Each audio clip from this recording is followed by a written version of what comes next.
Goku is born with Frieza's potential. Our story will begin from the arrival of the Saiyans, since, although previously trained, in order to release this potential, the Saiyan must go through an extremely triggering moment, which was the death of Krillin during the fight against King Piccolo Dama, the father of the Piccolo from Dragon Ball Z. Taking this into account, I will mention 2 points. 1. From these events onward is when the Saiyan releases all of his immeasurable latent potential.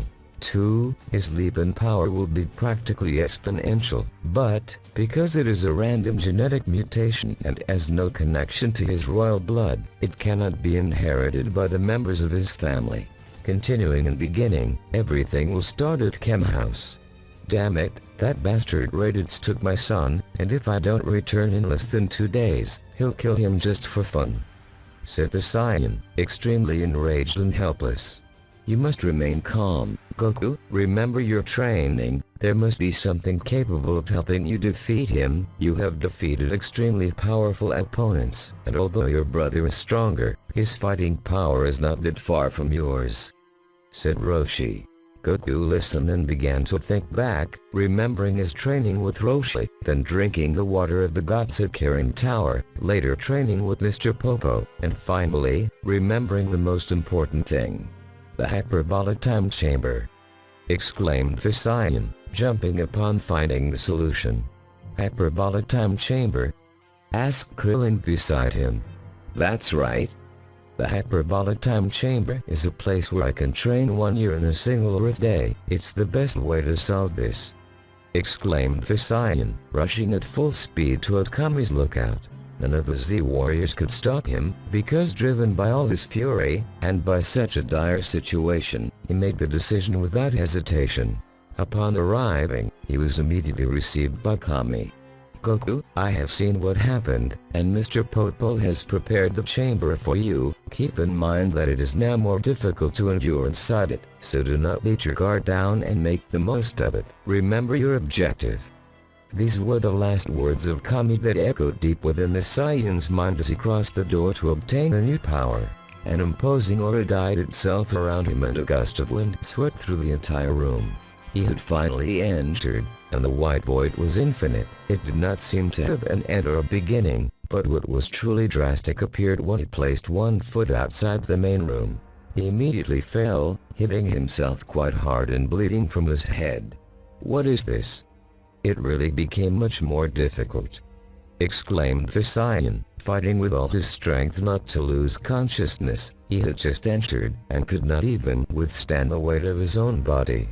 This is no time to be on the flow, or I must get up and train, exclaimed the Saiyan, shouting and beginning with all his strength to lift and then place 1 foot, being semi-kneeling, then slowly standing up using all his strength until he was fully upright.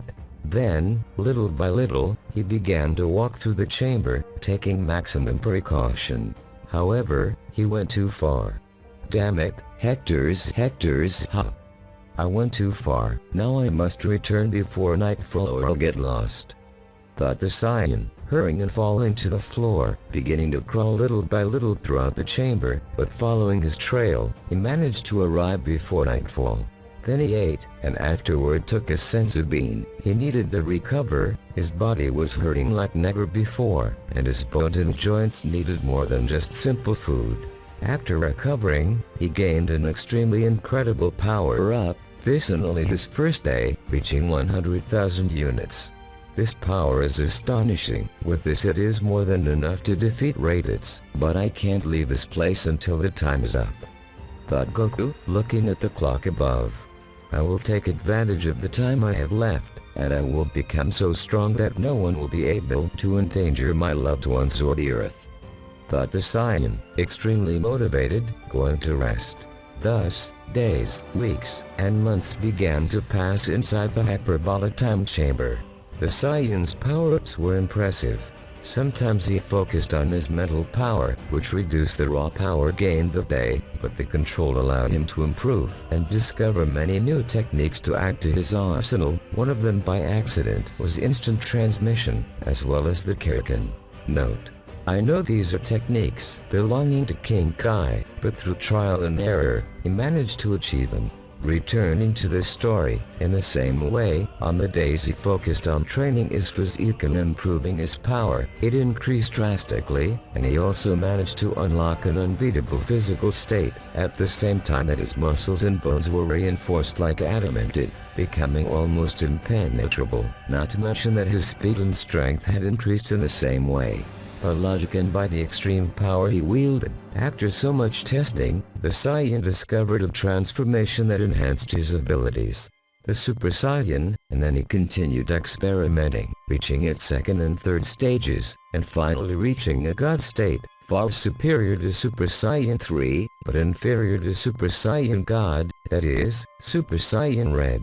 I only have one last Earth hour left in here, which would be equivalent to half a month here. I'll see how much I've progressed this year," said Goku, beginning to slowly release his power, reaching the God state with power far superior to that of the original story. This means that his base state alone is already far superior to the base state of Dragon Ball Super at the time of the Tournament of Power.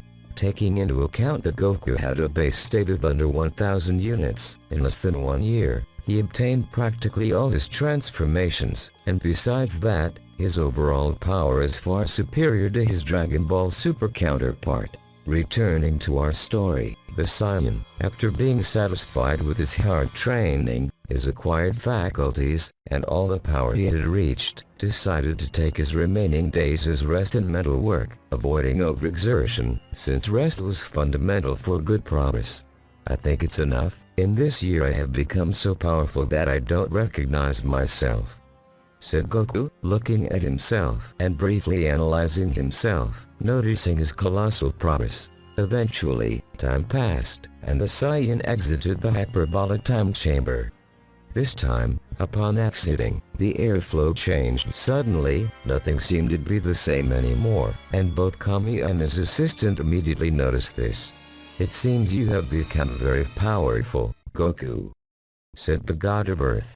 "That's right, it's time for me to get ahead and defeat my brother," he finally concluded, disappearing in an instant, appearing in front of Raditz.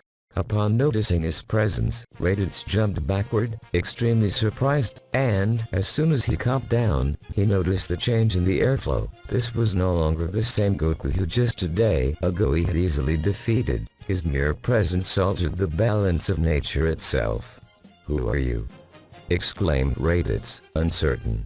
"I am your brother Goku, but I've come for you to return my son and get out of this planet." At that moment, Piccolo descended beside him. "You have greatly increased your powers, Goku," he said, looking at him. "That's right, it's time to put an end to this problem," concluded the Saiyan. "Put an end? You will never defeat me. Surrender and destroy this planet, or I will kill your son," said Raditz, pointing at the spaceship with his hand. "Do you really think you can do it?" said Goku, holding Raditz's spaceship in his hand. "When did he grab it?" thought Raditz and Piccolo at the same time, extremely terrified by the imperceptible speed of the Saiyan. "This is my last option. Leave this place. I would not like to have to kill you, and the reality is that you will not defeat me this time, so do not bother trying to fight me. Stop underestimating me," said Raditz, launching himself into the attack. Goku only sighed and released a slight percentage of his base state, sending his brother flying, who also suffered slight damage due to the instantaneous explosion of a scouter and radar. "What kind of powers did you acquire in this day that I didn't see you? It's impossible that you increased your power so much," said Raditz. "I'm sorry to tell you that yes, I increased my powers so much that I don't even recognize myself. Kakarot, join us, listen to me. With Prince Vegeta, Nappa, and your powers, we will free ourselves from Frieza's yoke and you will be able to do whatever you want. No, and now that I see you, you only seem repugnant to me. You attacked me and my family, you took my son, and now you ask me for help. You have no dignity," exclaimed Goku with great anger, releasing a brief burst of ki that sent him flying. "I will not allow you to continue living, and your friends are probably the same, so tell them not to come, and if that so-called Frieza causes problems, I will defeat him myself." concluded the Saiyan, charging a key sphere in his hand before the desperate face of his brother.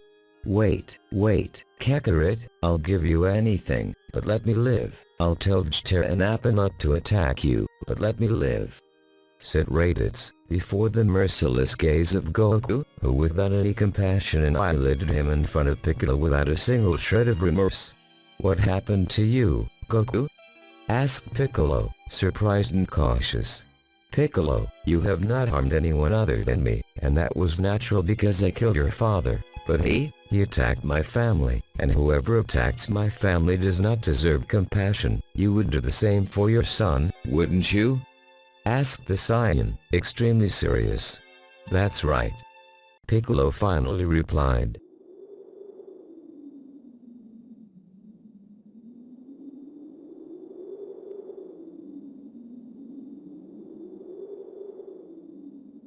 However, not everything went as the Saiyan would have liked, and Raditz sent one last pulse to his companions before perishing at the hands of his brother. Because of this, his comrades received the last of his information, along with everything prior, just before the scouter was destroyed. That damn Kakarot must have finished off Raditz, Nappa said. Possibly. A week has already passed since his last transmission. If that idiot Raditz hasn't sent anything else, we'll assume he's dead and go look for Kakarot. Honestly, I don't care about Raditz at all, but from what little we were able to hear, he probably became very strong. That makes it quite interesting to see what kind of vermin managed to defeat Raditz, to see if he really is as strong as he seems, Vegeta said. I don't think it's a bad idea. While we're at it, we could also destroy a few other planets for Lord Frieza, his companion added. Nappa, don't you understand? That damn Frieza wants us dead. If we're still working for him, it's only because he hasn't killed us yet. But I, the Prince of the Saiyans, cannot live at the mercy of vermin like Frieza. I will not allow him to keep humiliating me, he said angrily. I understand, Prince. But what will we do if he starts looking for us or demanding that we meet his conditions? We won't show ourselves. We'll run away until I become strong enough to defeat him and avenge our entire race. Avenge our race? What are you talking about? Do you really think a meteor could just fall on planet Vegeta and destroy it? That no one would notice and that it would simply be wiped out? That's what Frieza told us. Yes, that's what Frieza told us, but he lied to us, Nappa. There's no way that could happen, and I suspect he's the one who destroyed it. After all, his power is more than enough to do so, and he's also powerful enough that it would be extremely difficult to stop or deflect it. Then you're saying that? I'm still not completely sure, but I am almost certain that it was Frieza himself who destroyed and killed the Saiyans. But why would he do that? Are you stupid?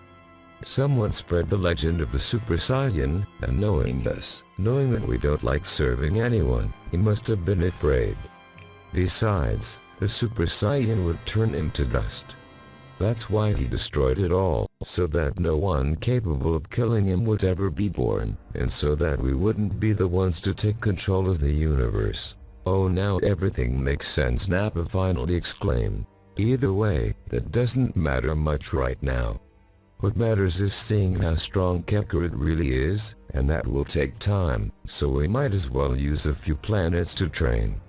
The truth is that the beings we attacked last time were so weak they weren't even good for warming up, and my muscles will atrophy if I don't fight someone strong.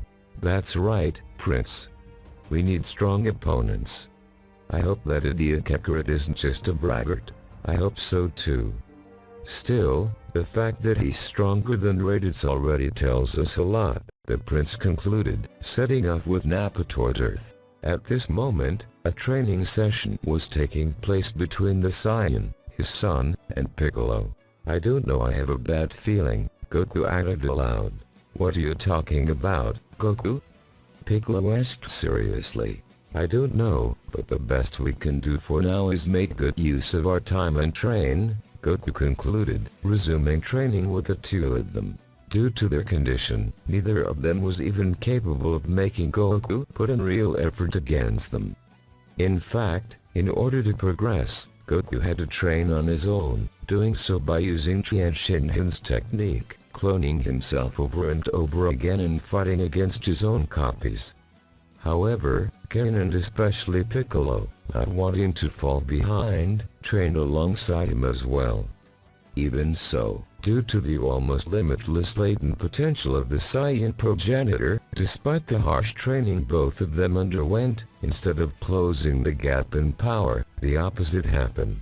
The already nearly infinite distance between Goku and Piccolo, or Goku and Gen, grew even larger. However, this didn't only benefit Goku, but also his son and Namekian, since they refused to fall behind. This was what caused their power increases to be greater than in the original story. As time passed, our protagonist continued to grow, becoming so strong that his power seemed to have no end. Eventually, the arrival of the Saiyans finally came.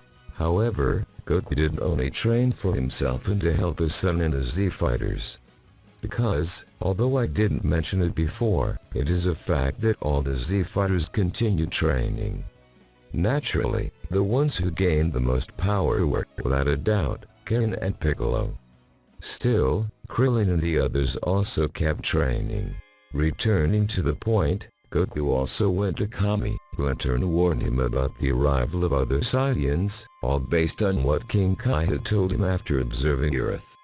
Because of this, Kami showed Goku the Snake Way, which our Saiyan traversed in just a few minutes, arriving before King Kai. At Kami's direct request, King Kai taught him everything he knew, perfecting the Kaioken technique. Although it already worked, it still needed improvements, which, with King Kai's help, Goku fully mastered. In just a few days, Goku increased his power even further. However, the most important and remarkable thing was that his time with King Kai allowed him to maintain the Kaioken at nearly 100 times, while also controlling Kaioken combined with Super Saiyan. This was a massive advancement, since, as he had planned, he wanted to keep strengthening himself as much as his body allowed, even if he had to use other techniques. His main goal was to maintain Kaioken along with his Super Saiyan God transformation. However, based on King Kai's prediction, he decided to return before the Saiyans arrived. With only a few weeks left, Goku decided to personally train Gen, hoping he would achieve the first transformation, Super Saiyan. But due to a lack of rage, he only managed to slightly increase his son's battle power. Still, at the very least, Karen discovered something new, even if he couldn't fully achieve it. Meanwhile, Vegeta and Appa were flying in their ships at full speed toward Earth. During the journey, they discussed how Raditz could have been defeated, considering that he had easily surpassed his brother's power. I know it's not the time to think about this, but how is it possible that Raditz lost when only one day had passed since he defeated his brother? Nappa said. I don't know, Nappa. It was probably a lucky hit, a well-coordinated team effort. But from what little data remained, it detected a very unusual power over 100,000 units in a low-class Saiyan. That's practically impossible. Not even my father had that level of battle power, the prince replied. That's true. It could have been luck. I just hope it's not the legendary Super Saiyan. Kakarot? The legendary Super Saiyan? Don't make me laugh, Nappa. Even if that were the case, then I should be one too. I'm the prince, the successor of the most powerful being on planet Vegeta. If he is one, then so am I. That's true.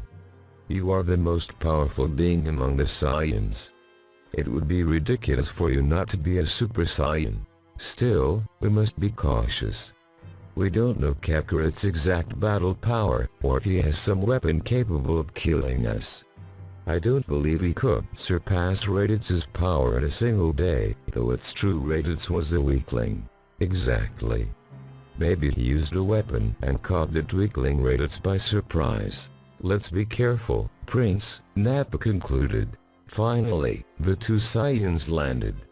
Due to turbulence, they appeared directly over a desolate area, so they had no opportunity to attack anyone or get close to human settlements. We've arrived. The first energy I can detect is just a few kilometers to the south, with a power of 5,000 units. That must be Kakarot, Nappa said. Suddenly, they began detecting several key signatures approaching. In total, 5 beings appeared and descended immediately. Who are you? Nappa asked, taking a battle stance. That doesn't matter, Nappa. We'll kill them in an instant. Their battle power doesn't exceed 500 units. They're so weak that even Sabine could defeat them, the prince added with a laugh. Nappa laughed as well and threw out some seeds he cultivated. Within seconds, Sabine began to emerge. I don't know who you are, but I recommend leaving this planet. I know you're Saiyans like me, but you don't have the battle power to defeat me, Goku said. I suppose you must be Kakarot. And that little one, judging by his tail, is also a Saiyan, your son, I presume. That's right. Allow me to introduce myself. I am the Saiyan Prince, Vegetalia, and this is my companion Nappa. Honestly, we want to test whether you really are powerful enough to have defeated Raditz, the one who attacked you a year ago. I defeated him myself with my own hands. And as I said before, I can sense evil intentions in you, so leave and I'll let you live. I don't want to kill more of my own kind, the Saiyan said with a confident smile. You're pretty arrogant for having such a low battle power, Nappa acted angrily as he lunged forward. However, when he tried to hit the Saiyan who, incidentally, moved aside to avoid harming the others, Nappa missed completely, not even seeing how he moved. What just happened? Nappa thought, immediately turning around. He threw another punch at Goku, who once again dodged, neither Vegeta nor Nappa able to follow him with their eyes. Damn it, how are you so fast? Nappa said angrily. He began firing ki blasts in his direction, trying to hurt the Saiyan by any means necessary. However, Goku dodged them with slide movements, causing them all to explode behind him. Vegeta couldn't believe it. He couldn't even see the Saiyan's movements, yet his scouter read no more than 4,000 units. How was this possible? He wondered. As the smoke from the explosions cleared, the Saiyan was standing next to Vegeta. Nappa noticed and shouted immediately, Prince, he's right beside you. Vegeta jumped back, taking a battle stance. If you still want to live and tell the tale, leave this planet. You can't even touch me, no matter how hard you try, Goku concluded, beginning to walk back toward his group. Angered and humiliated, Vegeta launched an attack, trying to catch him by surprise while his back was turned. It went terribly wrong. In an ultra-fast movement, the Saiyan turned, using a judo technique, threw him over his shoulder straight into Nappa. They collided with tremendous force, suffering damage that made their heads bleed. Damn it, he didn't even hit us and we've already taken damage. Kakarot is too strong. He might even be capable of defeating Frieza, the prince added to Nappa beside him. Nappa simply stared at him in shock. Kakarot, I know you think we want to kill you, and in part, we do. You humiliated me. But before I kill you myself, there is someone named Frieza traveling the universe, searching for spheres capable of granting wishes. I don't know if you know who he is, but he's extremely powerful. He's the one who destroyed our planet, and he seeks immortality. Honestly, I wouldn't mind defeating him no matter how long it takes, but I know your power is enough to kill him.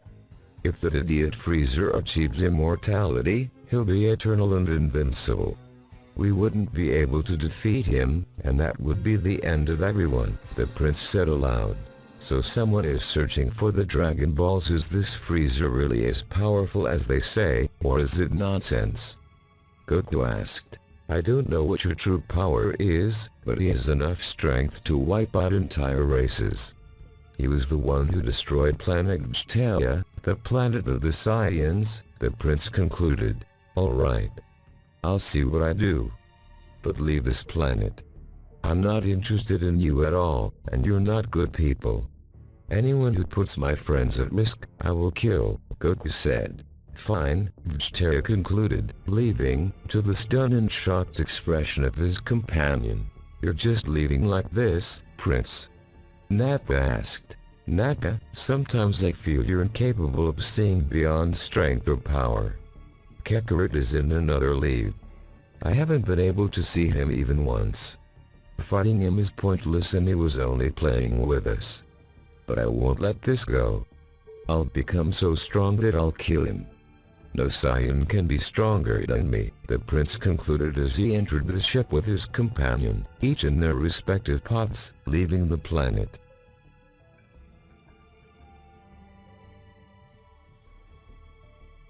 Lord Frieza, we have found the location where the wish-granting spheres are, Zarbon said, kneeling before the Emperor of Evil.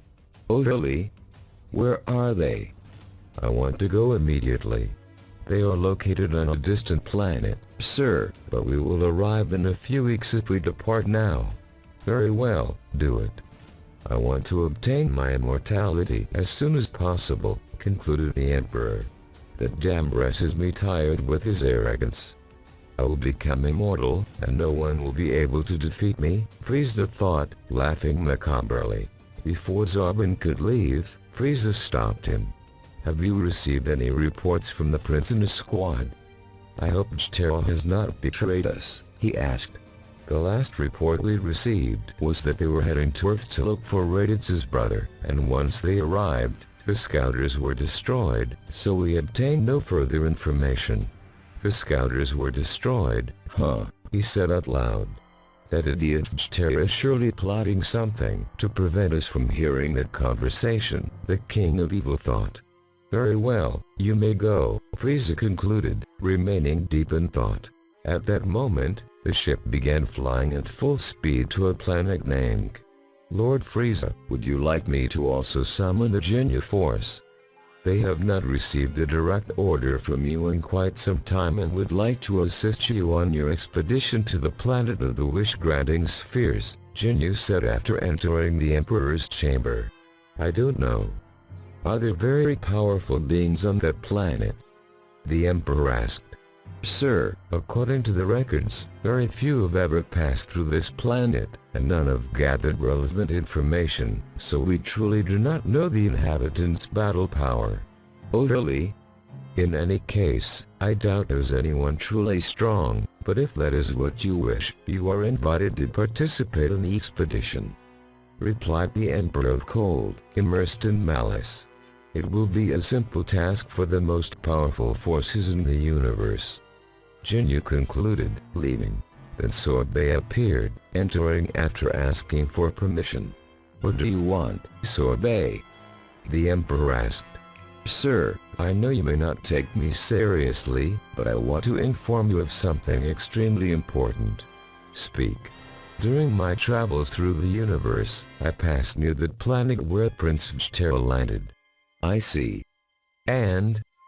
Honestly, I have never perceived a power as high as the one I sensed the time, and I do not believe it was the prince's. You sensed a power? Ha ha ha, and what is that supposed to mean?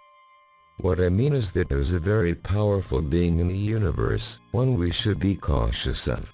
Upon hearing this, Frieza became slightly irritated and, increasing his power, sent Sorbet flying.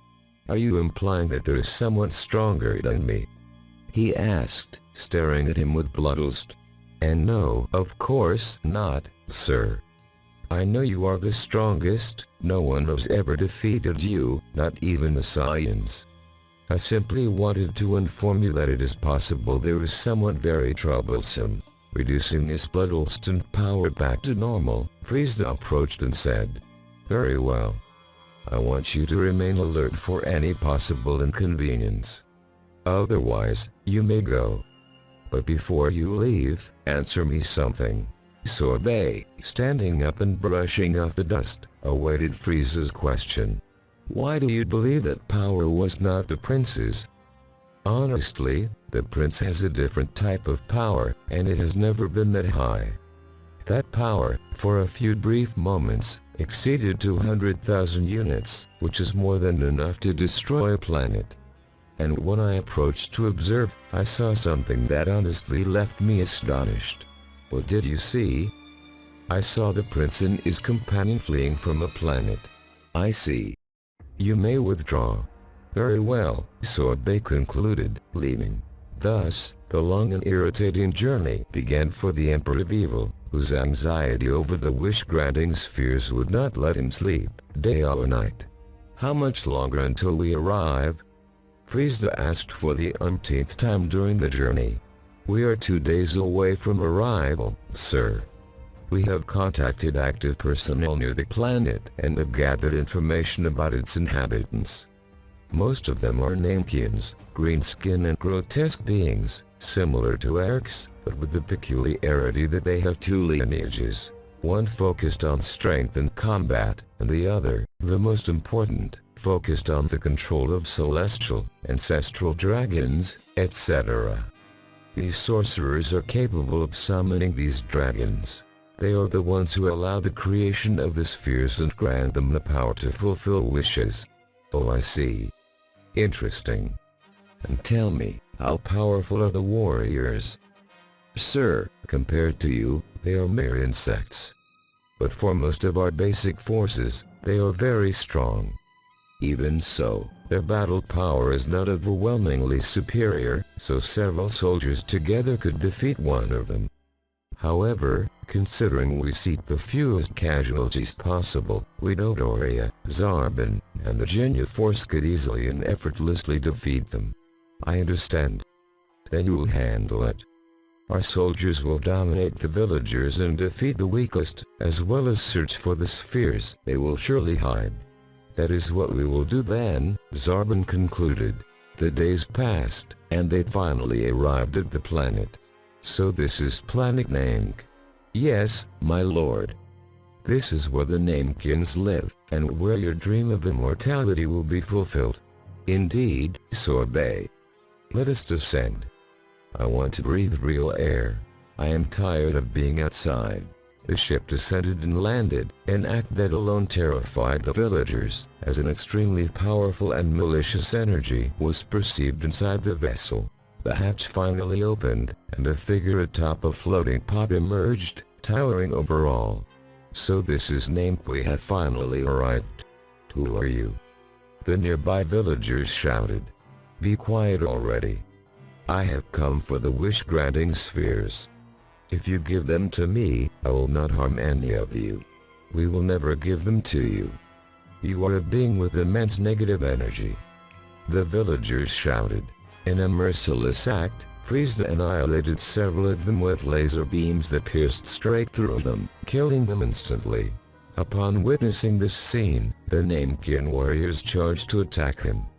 However, Zarbon and Dodoria immediately stepped forward, annihilating them with a single blow, plunging all the villagers into total despair as they began fleeing in panic.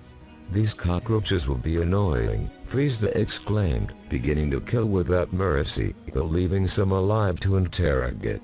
Capture those elect alive and interrogate them. I want those spheres as soon as possible, said the Emperor of Evil with slight irritation. We will do so. Zarbon and Dodoria exclaimed, capturing them immediately. Where are the spheres? Zarbon said, intimidating them. We will never tell you, was the last cry Frieza heard before leaving the scene with other soldiers. Little by little, Frieza's forces wore down the village's defenses, tormenting the villagers and forcing them to reveal the locations of the wish-granting spheres. We are very close to obtaining the last 3 we are missing, Zarbon said. This expedition has taken too long. Frieza shouted, glaring at him angrily. We have been here for over 3 weeks trying to get the villagers to give us the spheres. I understand, sir, but what? Do you lack the strength to dominate the villagers? Are there not enough soldiers? This was supposed to take less than a week. And here we are, only a few days away from it becoming nearly a month of delay. Frieza shouted furiously, blasting nearby soldiers away, who trembled in fear. "We understand, sir, but the villagers refuse to speak. It is very difficult to find them since we also lack a device capable of revealing their location. And not only that, they do not appear to be very durable, so attempting to destroy everything to reveal their location would also destroy them and ruin the plan," Zarbon replied fearfully. "Get out of here before I become even angrier." Frieza finally shouted. "These damn Namekins refuse to give me the spheres." Frieza screamed from his chamber, throwing everything aside. Suddenly, loud knocks echoed at the door. "Sir! Sir!" a soldier shouted. "What is happening now?" Frieza yelled. "I'm sorry, sir," the soldier said as he entered. "What is it?" Frieza repeated. "We are under attack." "What? Who?" the Emperor demanded. "We do not know, but we have identified Prince Vegeta and Appa fighting in several villages, while elsewhere there are several other individuals causing havoc, mainly one wearing orange. From what little information we gathered, his name is Goku." "I see. I will go to that individual first, and then I will deal with Vegeta. There is unfinished business with the prince," the Emperor of Evil concluded, smiling macabrely. Frieza exited his ship and, together with the Genya force, headed toward Goku and his allies. Upon arrival, a mysterious force attacked him with a ki blast, forcing him to leap from his pod. "Who did that?" Frieza shouted, searching for the culprit. He quickly found him. It was the man in orange, who, upon sensing his malignant energy, attacked without hesitation. "So you are Frieza," Goku said, standing face to face with him. "Zarbon, Dodoria, deal with those insects." "I will take care of this one," the Emperor ordered. "Very well," both replied, launching into combat, but before they could do anything, they were struck by two ki blasts from Vegeta, forcing them both back.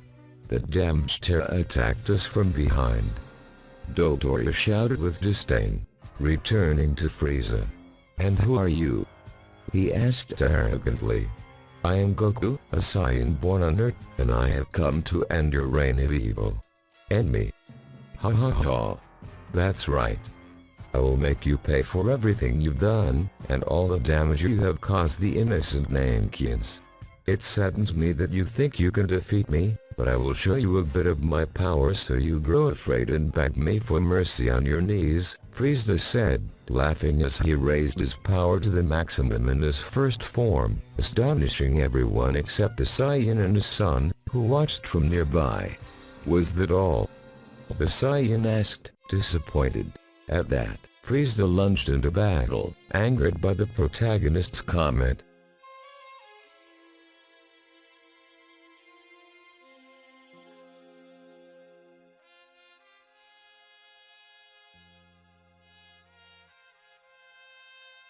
"You'll need much more than that if you plan to defeat me," Goku shouted, stopping Frieza's punch with one hand, then pushing him away from his position with a ki sphere. Frieza, enraged by this, charged again, even more irritated than before, attacking non-stop. However, the Saiyan barely reacted to his weak attacks. Having trained since the incident with Raditz and having trained even more before coming to the planet, had strengthened him enormously, making the radical difference between them abundantly clear. "You bastard!" Frieza shouted, launching a supernova from his index finger. However, Goku pierced straight through it with a Kamehameha in an extremely fast and forceful manner. "This will be your end, Frieza!" the Saiyan exclaimed, abruptly launching himself at the Emperor of Evil and beginning to strike him from side to side without mercy. This caused Frieza to start bleeding brutally from every injured part of his body, which were many, and spread across his entire body.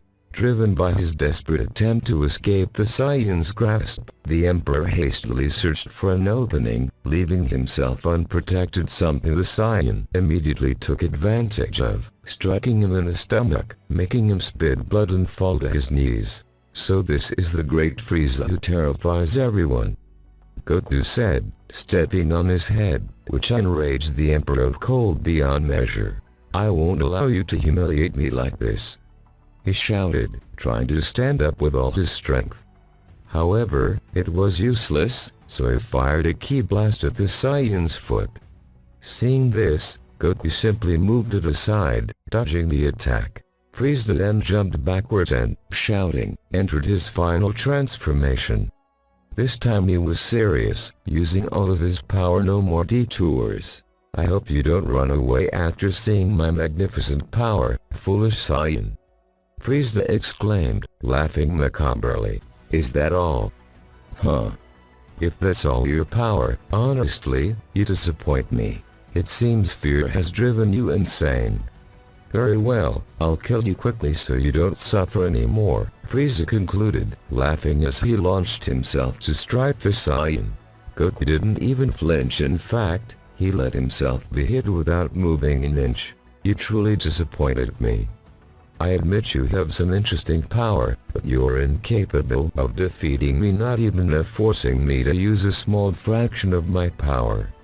I'm sorry, but this is your imminent end, Frieza, Goku concluded, striking the Emperor of Cold, who stood frozen by what he was witnessing. Frieza fell to his knees after taking the blow directly to his stomach, and once again Goku stepped on his head, forcing his face into the ground, completely humiliating him.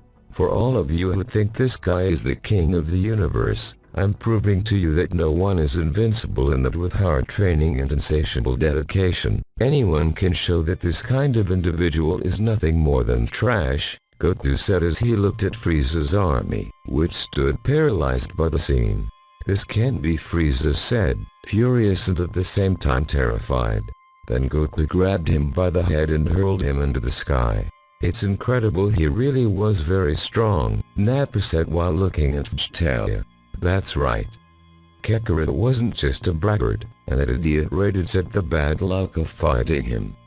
I'd like to see his face of despair, Vegeta said, his pride wounded as he watched another Saiyan be the one to finish Frieza. Kamehameha. Goku finally shouted, reducing the Emperor of Evil to dust, who wasn't even capable of processing his devastating defeat. Run away. Sorbet shouted in shock as all the soldiers fled in their ships. It's all over, exclaimed the monarch of the Namekians. Go to Goku and thank him, said the great Elder from his tower to his two subjects. Yes, sir, they exclaimed in unison. Soon everyone gathered around Goku, and the villagers from all the villages thanked him deeply. They also presented the great elder, who, upon seeing Goku, suffered a slight cardiac arrest for a moment. What's wrong, great elder? Goku asked. Nothing, my child, nothing. It's just that upon seeing that individual, I noticed the potential he has, and it is absurd. Absurd? What do you mean? His power has the ability to grow so easily that, if he wished, he could be the king of the universe if he isn't already. How did you know? Goku asked, surprised. I can see people's innate potential, but come closer. I will release everything I can. All right, the Saiyan concluded, stepping forward. A brutal gust of wind shook the entire area, sending all the villagers flying, though they were perfectly protected. Suddenly, the Saiyan's body rose into the air, and an overwhelming power was felt throughout the surroundings. Incredible! Krillin exclaimed after crashing into a mountain. Just my dad's power was enough to send us flying. Ken shouted proudly. That Saiyan is truly strong, some villagers exclaimed. However, neither Vegeta nor Krillin were happy with the result. That idiot Kakarot has become even stronger, the prince said, utterly shattered. Nappa only looked at the prince with disappointment filling his thoughts. I've been with him my entire life, waiting for him to become the next king of the planet, only to see another Saiyan surpass him so easily that it's frightening. He can't even face him without the other one using all his power. It's simply humiliating, Nappa thought, before leaving the prince there alone, staring at the scene. What are you doing, Nappa? Vegeta asked. You are no longer my prince. The strongest one is nothing more than a weakling next to the Saiyan. I've only been your subordinate because you claimed to be the strongest and proved it for a long time. Your innate potential was greater than any Saiyans. You were the rightful heir until someone proved that you don't need to be a high-class Saiyan to be the strongest. I'll kill you, Nappa. Vegeta shouted. I won't allow it, Prince. Nappa shouted, slamming a ki blast into the ground before it flying away at full speed. Nappa vanished without a trace, leaving Vegeta alone, in full view of everyone who looked at him, judging him for his character or his bad reputation. What are you looking at, insects? He shouted, flying away at full speed under Goku's attentive gaze. Meanwhile, Goku continued with the others, asking for the wishes to restore the planet and revive all those killed by Frieza except those beings with impure or evil hearts. That is a very complicated wish, but I will grant it in exchange for an extra wish. Tell me your final wish. My final wish is that planet name be hidden from the rest of the planets, in such a way that no being can access it unless they are permitted or kind-hearted, the Saiyan concluded, surprising the people of the planet. Finally, after greeting and receiving the gratitude of the entire Namekian people, all the involved Z-warriors departed back to planet Earth. During the journey, Goku continued training as he always did, becoming much stronger, to the point that the scale of his power was lost, beginning to rival 50% of Breath's, using his strongest transformation of full power. With all this in mind, the lives of our protagonists continued peacefully and calmly, without problems of any kind, for a good 3 years. It should be clarified that at this point in the story, Goku's potential remained intact. Therefore, continuing to train for 3 more years resulted in a truly substantial increase in his strength, so colossal that it multiplied his Frieza Saga version by 1,000. As a result, he was no longer merely superior to Breath, but capable of perfectly controlling all his states, reaching the blue state, its later enhanced version, mastered Ultra Instinct, and additionally possessing Mega Instinct, at the same time handling both doctrines with absolute control, and even being able to use both simultaneously with any transformation. After these 3 years, a disease brutally attacked Goku, and before anyone could do anything, the androids were released. For better or worse, the Z-warriors were able to confront them. However, when androids 17 and 18 were unleashed, the story became completely different. It was here that, little by little, the Z-warriors began to fall one by one. But this time the mission was different. The mission was not to save people, but to prevent the androids from attacking Goku. With the help of Bulma and a couple of experimental vaccines, Goku managed to control the progression rate of his illness, slowly beginning to fight. However, days, weeks, and months passed. Goku stayed alive longer thanks to his enormous power and the regenerative capacity of the God State, which, while unable to eliminate the disease, did weaken it and allow him to endure longer, something that did not happen in the original story. Thanks to the months that passed and the sacrifices of Yamcha, Krillin, Piccolo, Tien Shinhan, Kenzu, and thousands of people, Goku endured long enough for Bulma to create the cure. However, it still had to be administered. Goku was hidden at Kami's temple, while Bulma was in a nearby shelter, and the only one capable of delivering the medicine was Gen. Take this, Gen. This is the cure for Goku. You must be very careful. If you manage to give it to him, we'll be saved. If not, it will be very difficult. I have no more resources. The androids destroyed all my laboratories, even the provisional ones. This is all I have left. If this is destroyed, all my samples will be lost, and honestly, there will be very little we can do to stop the future from collapsing. The only remaining hope would be Trunks, Bulma concluded, looking at her young son. All right, Bulma. I'll do it, even if it's the last thing I do. Then my dad will solve everything, Karen said with unwavering faith. I know you will, Bulma concluded. That's right. I'll make everyone's sacrifice worth it, Karen said through tears as he sped away at full speed.